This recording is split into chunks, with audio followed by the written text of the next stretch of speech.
Hey everybody, Mike here with The Cheapest Ride, and we're coming at you today with a bit of an interesting video. This is the Lifan news segment, I guess we could call it, but there is news to be shared, and it's good news, so let's go ahead and get right into it. Lifan has unveiled very recently a new 4-valve successor to the KPM 200. It still retains the 200cc power plant, but the top end has been dramatically changed, and you're going to take a look here.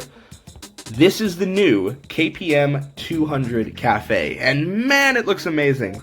So this is from their website, lifeandmotos.net, which is their global website that lists all kinds of bikes that we don't have here in the States, like their ridiculously small 79 and 100cc bikes, as well as their bigger 350, 400, and 450cc parallel twins, which would be awesome if we did get to the States, but just due to the stringent emissions guidelines, I doubt it's going to happen anytime soon.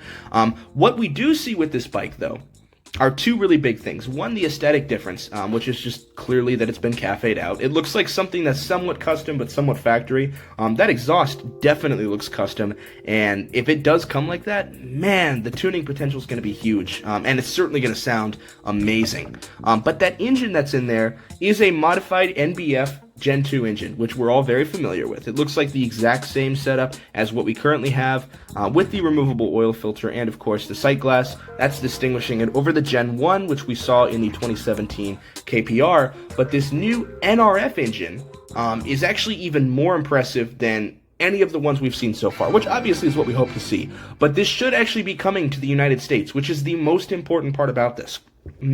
There have been rumors floating around, mainly in the KP200 Facebook groups, that have talked about this, but this will hopefully be picked up by Turbo Power Sports, Venom Motorsports, and maybe even available on Amazon still, if you're looking for that reduced price, albeit with some worse customer service.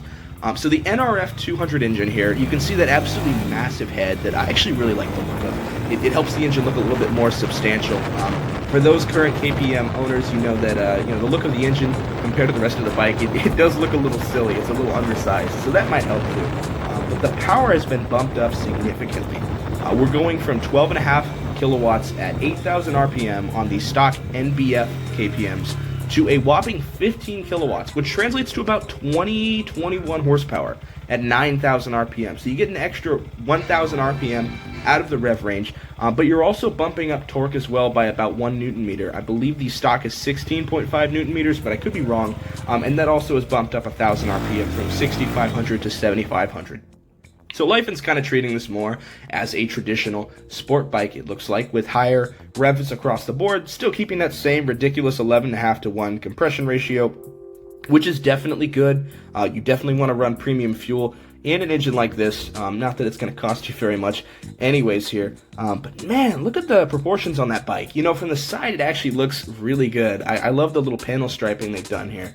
Now, to the bike itself, I'm sure current owners who just bought the bike are probably going to be kicking themselves regarding the engine, but the aesthetics are definitely interesting. And I say that because I know a lot of guys who scramblerized the KPM, and this looks like it's going to be a little bit harder to do that. Some of the Cafe Racer projects I see also look really good. Some of the pictures here, this is definitely a beautiful bike.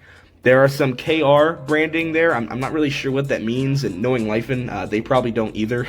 They just kind of like to put logos out there. The KPR originally meant King Power Racing, and then King Power Master. The words are nonsensical, but that's okay. We embrace the Chinese random English word aesthetic. That's what we do here on The Cheapest Ride. There are some nice decorations, though. I like the seat cowl. That definitely looks very KP Cafe Racer. That is something I actually wanted to design for the original KPM, so that should be really cool to see. They're keeping that really nice tail light, obviously. It looks like a redesigned, maybe real leather seat. Hard to say. It definitely does look nice. They don't specify. But most importantly, perhaps, they do have clip-ons. That is nice. Most importantly, perhaps, is that engine. We are also, actually, before we get there, let's mention one other thing.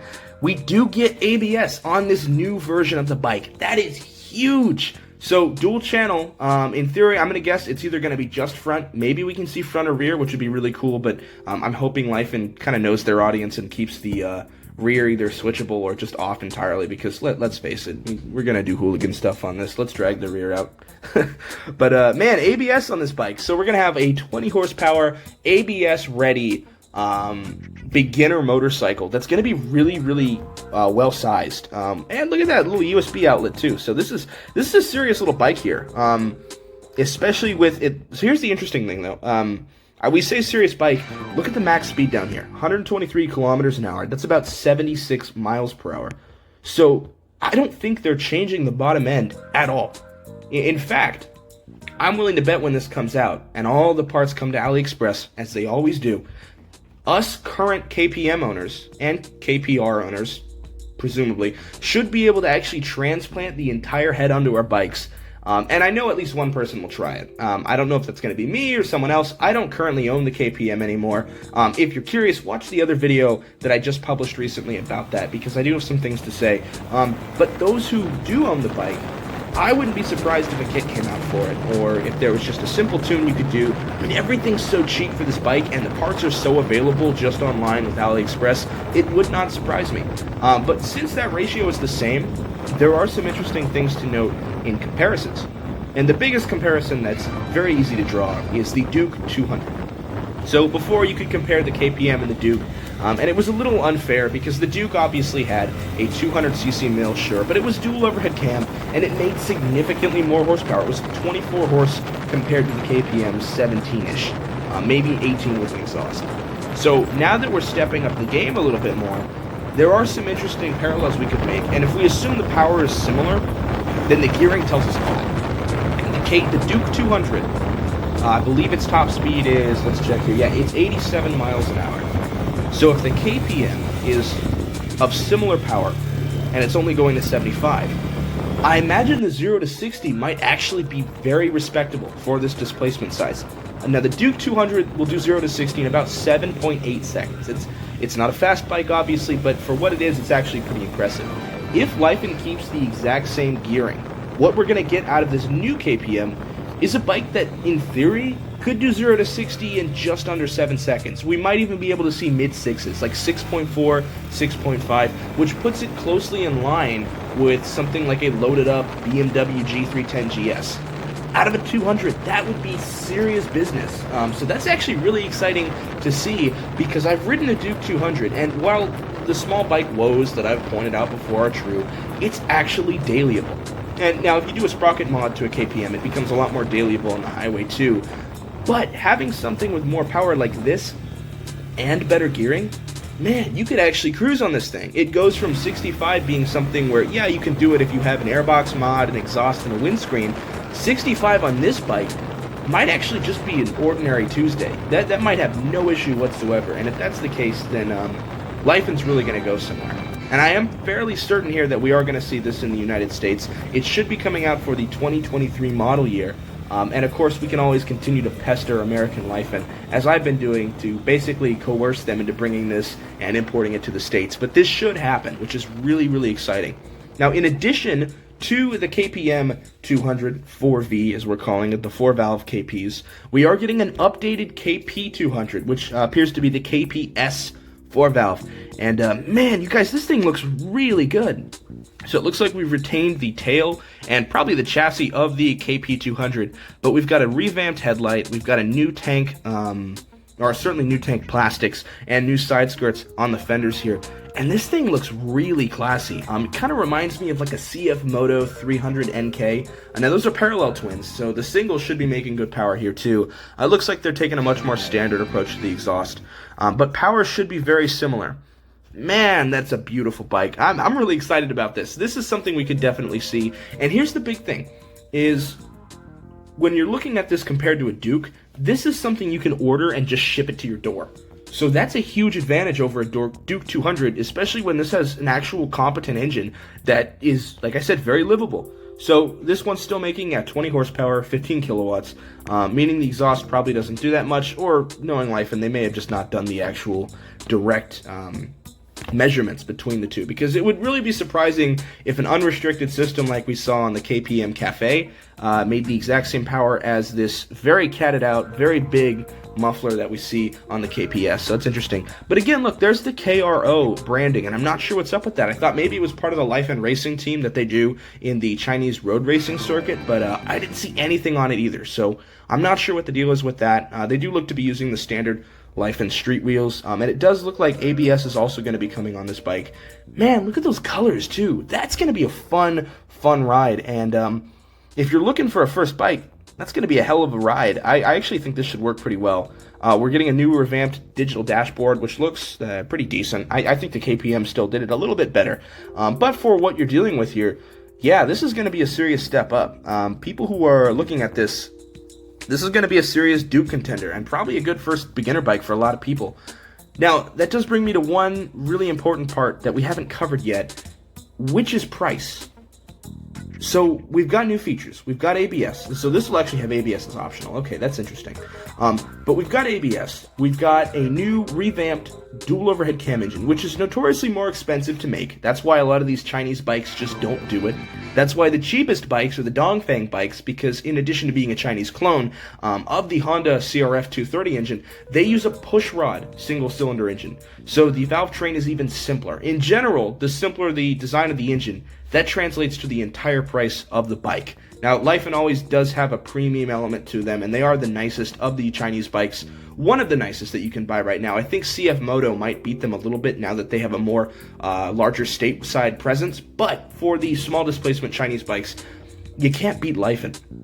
And I think with that, though, we're probably going to see a higher MSRP. The price creep's been going on for a little bit now. When I bought my KPM, I bought it for $3,000 flat out. I bought it for $2,999.99. But now it's risen to $3,200. And I've seen other places offer it for $3,500. I believe even Amazon's listed it even higher. It might be above $3,000 on Amazon too now. So prices are going up, and that's with the stock engine. That's them raising prices to deal with inflation just on the stock pricing. When we bring in a newer, revamped engine that needs to be paid for with the R&D costs, I wouldn't be surprised if we're starting to border close to the $4,000 mark. And it's not the first time that Lifan's done this. The Lifan engine, or the Lifan Cruiser, retailed for $4,200. And it was worth it. It was definitely worth it. I owned the SSR Buccaneer, and that's the same exact Lifan engine with a different style to it. And that engine will do 65 all day long. It'll cruise at 70 if you really want it to. Tops out at like 90. But on a bike like this, with a 75 mile an hour top speed, which of course gearing will help, I wouldn't be surprised if they're going to contend with the Duke. They're probably going to raise it to 35, maybe 3,700. Any higher, I think that'd be a bad take, because the Duke MSRP is 4,000. And at that point, the only catch that would make it any better would be the fact that you could ship it to your door. But of course, you run into other things like dealer support becomes an issue when you don't actually live near the dealer, and things just get complicated. So I'm not sure what's going to happen with this, but what I can tell you is it's a very exciting future for current and future Lifan owners. And it looks like the brand really is trying to expand and make their presence known. These are new bikes for 2023. They look like bikes from 2023. They're modern, they're sleek, and if they do come to the States, which I'm 90% sure they will, they might actually, this might be the big first step into starting to see Lifan get a foothold in the American market, more so than it already has. And we're seeing other brands do this. I own a Benelli right now, which is a pseudo-Chinese, pseudo-Italian brand. And then there are outright Chinese brands like CF Moto, which I'm actually seeing on the streets now. So they only came in about a year ago, and now I'm seeing their 650 parallel twins actively riding around me. I live on a big college campus with a heavy motorcycling scene, and there's like two C300 NKs and I believe a 700 CLX that just ride around. So they're getting big. And if this momentum continues, this might actually be a really, really great time to buy into one of these Lifan bikes, because the dealer network is only going to get bigger. So this is super exciting stuff, and I don't mean to ramble too much, but I'm excited. I can't wait to see these bikes in person. Who knows, maybe I'll be able to pick one up eventually if the price is right. But for those of you who are also curious and also big fans of Lifan like I am, our underdog brand has a serious chance here, and gosh darn it, it's exciting to see. So thanks for tuning in, you guys, and as always, if you have any questions, comments, or things you know that I said wrong or didn't say at all, leave them in the comments below, because let's get a discussion started on this. This is fascinating stuff. As always, you guys have a great one, and I'll catch you in the next one. Peace.